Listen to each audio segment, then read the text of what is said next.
전능하사 천지를 만드신 하나님 아버지를 내가 믿사오며 그 외아들 우리 주 예수 그리스도를 믿사오니 이는 성령으로 잉태하사 동정녀 마리아에게 나시고 본디오 빌라도에게 고난을 받으사 십자가에 못 박혀 죽으시고 장사한 지 사흘 만에 죽은 자 가운데서 다시 살아나시며 하늘에 오르사 전능하신 하나님 우편에 앉아 계시다가 저리로서 산 자와 죽은 자를 심판하러 오시리라. 성령을 믿사오며 거룩한 공회와 성도가 서로 교통하는 것과 죄를 사하여 주시는 것과 몸이 다시 사는 것과 영원히 사는 것을 믿사옵나이다. 아멘. 찬송가 220장 찬양하겠습니다. 220장입니다. 사랑하는 주님 앞에 함께 찬양하겠습니다.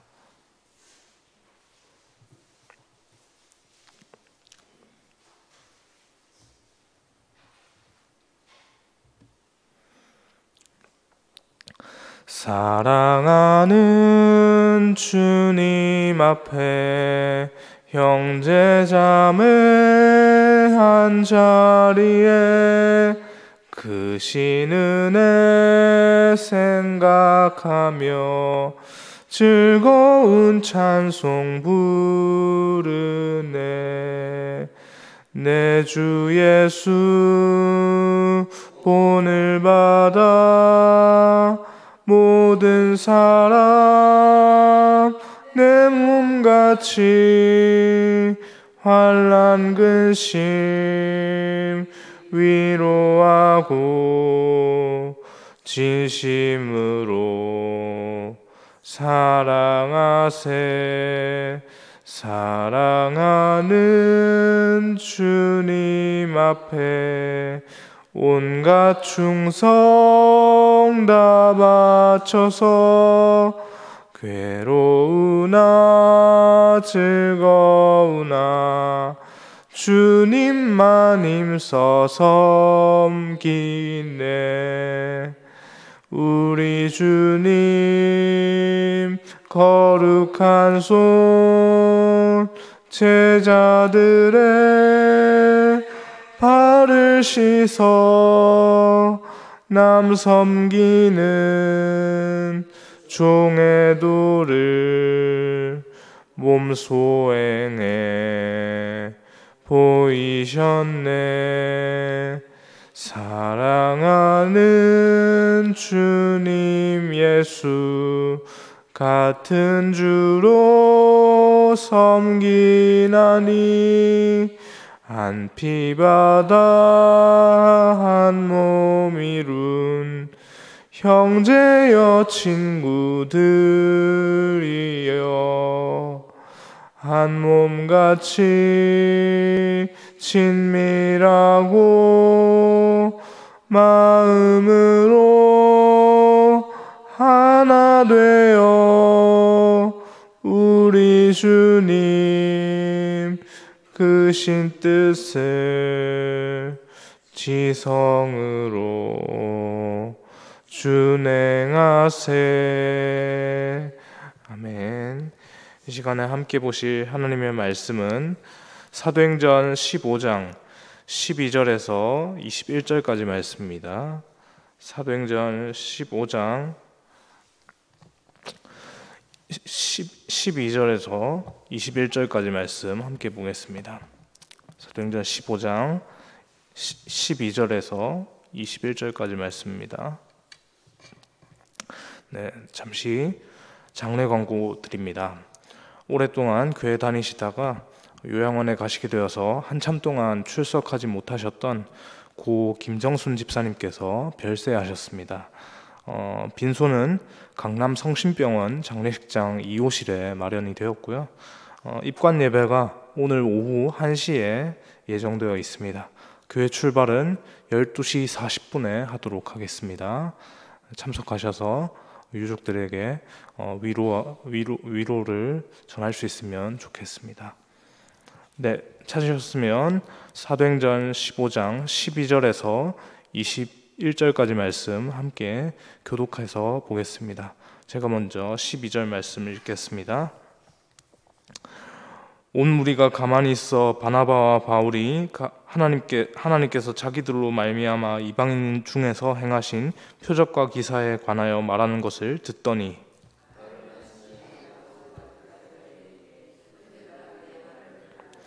하나님이 처음으로 이방인 중에서 자기 이름을 위할 백성을 취하시려고 그들을 돌보신 것을 시몬이 말하였으니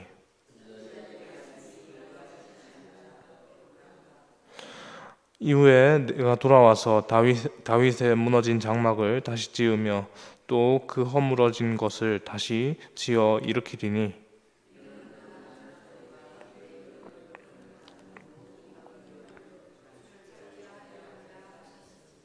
즉 예로부터 이것을 알게 하시는 주의 말씀이라 함과 같으니라.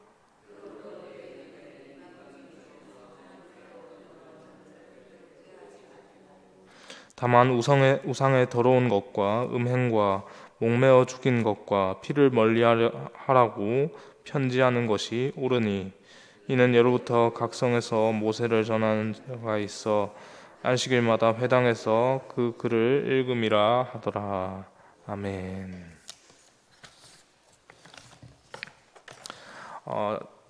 바울과 바나바의 1차 전도 여행이 사도행전 14장에서 마무리가 되었습니다. 그리고 어제 본문에서 바울과 바나바는 1차 전도 여행에 선교 보고를 위해서 안디옥 교회에서 이렇게 개최된 예루살렘 회의, 소위 말하는 예루살렘 공회에 참석을 했는데요. 그곳에서 두 사람의 복음 전도 사역에 찬물을 끼얹는 듯한 문제가 제기가 되었습니다. 다른 것이 아니고 이방인의 할례 문제였는데요. 하나님의 백성이라면 모름지기 할례를 받아야 하지 않냐라고 하는 그런 유대인들의 입장이 이제 제기되기 시작했던 겁니다. 구약 시대 때 하나님께서는 자기 백성 이스라엘 백성들 가운데 할례를 행하게 하셨고 또 이것을 자기 백성의 표징으로 삼으셨습니다. 그리고 유대인들은 그 전통에 따라서 신약 시대에 이르러서도 여전히 계속해서 지금까지도 할례를 행하고 있다라고 그렇게 할례를 행하고 있는데요. 할례를 행함으로 하나님의 백성이 된다라고 그렇게 생각을 한 것이죠. 할례를 행하는 것이 하나님의 백성의 조건이다라고 그렇게 생각을 한 겁니다. 문제는 이러한 잣대를 유대교적 배경을 가진 그리스도인들이 이렇게 바울과 바나바를 통해 복음을 듣고 회심하는 가운데 있는 이방인들을 향해서 유대인들이 이방인들을 향해서 그렇게 그 잣대를 들이밀고 있었다는 겁니다. 어제 본문에서는 이러한 여론에 대해서 베드로가 반박을 했습니다. 베드로의 논지는 이러했죠. 하나님께서는 우리를 다른 자격이 아닌 예수 그리스도를 믿음으로 구원해 주셨는데 우리는 왜 이방인들을 향해서 믿음이 아닌 다른 잣대를 들이밀어서 그들을 그렇게 차별합니까? 라고 하는 이러한 주장이었습니다. 베드로의 이러한 변론은 당시 예루살렘 회의에 참석했던 한 사람의 마음을 움직였던 것으로 보이는데요. 오늘 본문에 그 사람의 이름이 등장합니다. 바로 야고보라는 사람입니다. 이 야고보가 누군가 하니 예수님의 육신의 형제인 야고보입니다. 야고보서를 쓴 야고보인데요. 어쩌면 예수님의 최측근이라고 할 수 있는 사람 아닙니까? 그렇지 않습니까? 예수님을 따라서 함께 사역을 했을 뿐만 아니라 또 심지어 이제 육신의 관계적으로도 예수님의 최측근이라고 할 수 있는 인물입니다. 예수님의 최측근으로서 예수님을 따라서 함께 사역했던 그 인물이죠. 야고보는 바나바와 바울이 하나님께서 자기들로 말미암아 이방인 중에서 행하신 표적과 기사에 대해서 말하는 것을 포함해서 이런 회의가 진행되는 동안에 회의석상에서 이렇게 공론화되는 모든 발언들을 이 야고보가 다 듣고 있었습니다. 그런데 이제 베드로가 바울과 바나바를 변론하는 이 것들을 마치자마자 베드로의 말에 이어서 야고보가 말을 하기 시작하는 겁니다. 그는 하나님께서 유대인뿐만 아니라 이방인 또한 선택해서 하나님께서 부르셨다라는 사실을 말합니다. 그리고 이 사실, 하나님께서 이방인들을 선택해서 부르셨다라고 하는 이 사실에 대해서 근거를 제시하는데, 이 근거로서 제시되는 것이 바로 이방인의 첫 열매다라고 불리우는 고넬료의 집에서 일어난 성령 강림 사건을 간접적인 예로 들어서 이렇게 설명을 합니다. 유대인들에게 있어서 절대적인 구약 성경을 인용하여서 그 예언이 베드로를 통해서 성취되었다라고 그렇게 증명하고 있죠. 야고보는 아모스 선지자의 예언 또한 인용을 하는데요. 이방인 구원이 분명한 하나님의 뜻이다라고 하는 것을 밝히고 있습니다.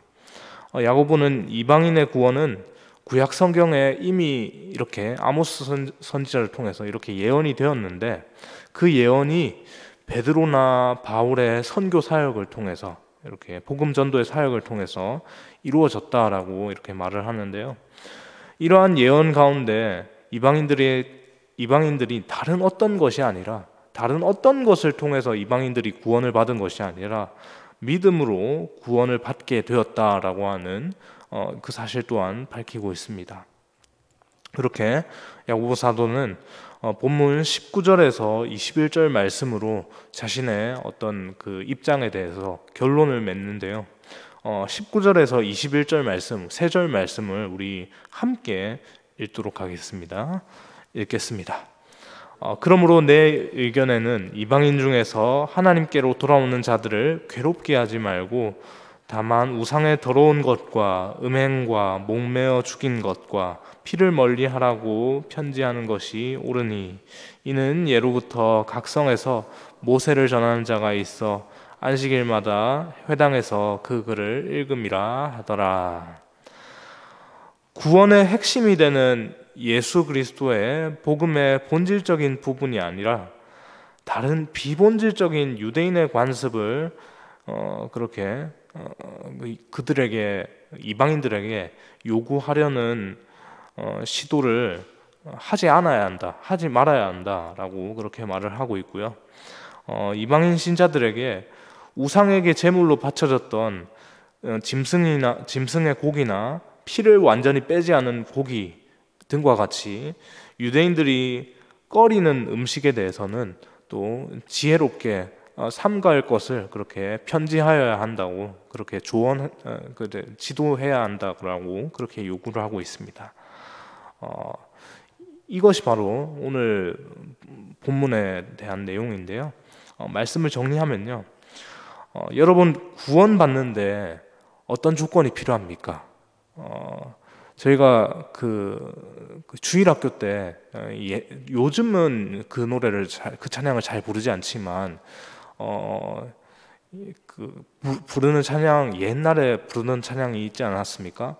돈으로도 못 가요 하나님 나라, 지식으로 못 가요 하나님 나라, 거듭나면 가는 나라 하나님 나라. 마지막에 어떻죠? 믿음으로 가는 나라 하나님 나라라고 합니다. 네, 그렇죠. 직접 사실 우리의 구원에 엄밀히 말하면 자격이 없지만 자격이 마냥 없다라고 할 수도 없습니다. 어떤 자격이 필요합니까? 예수 그리스도의 은혜를 입는 자격이 필요합니다. 그 은혜를 무엇으로 입죠? 믿음으로 입지 않습니까? 그 믿음에 의한 자격이 우리에게 주어지는 것인데,